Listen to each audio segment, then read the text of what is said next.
تعود إلى إليوسكي، حط الكرة في الخلف، لمسة وتمريرة لرياض بودبوز.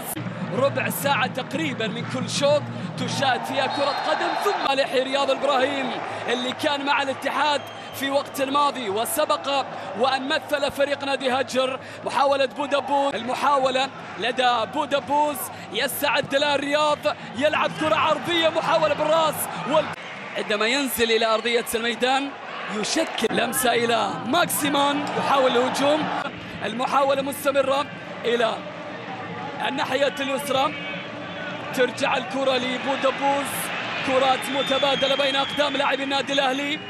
الكرة إلى رياض بودبوز، يلعب كرة أمامية ولا يعرف الدفاع، هكذا تعودت الجماهير الأهلاوية.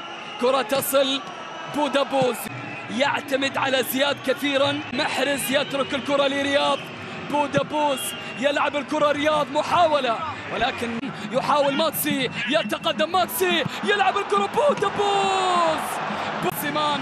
شوف المحاولة والتمريرة التي جانبية، محرز لبودبوز، خطأ في الكرة. كنا الجماهير الأهلاوية تتمنى مشاهدة زيلينسكي، محاولة خط المجحدي إلى كيسيه، تعود الكرة إلى بودبوز على اليسار من رياض 16، كرة تعود بودبوز من اليمين، يحاول رياض بودبوز، يتقدم، ينقل اتجاه الكرة على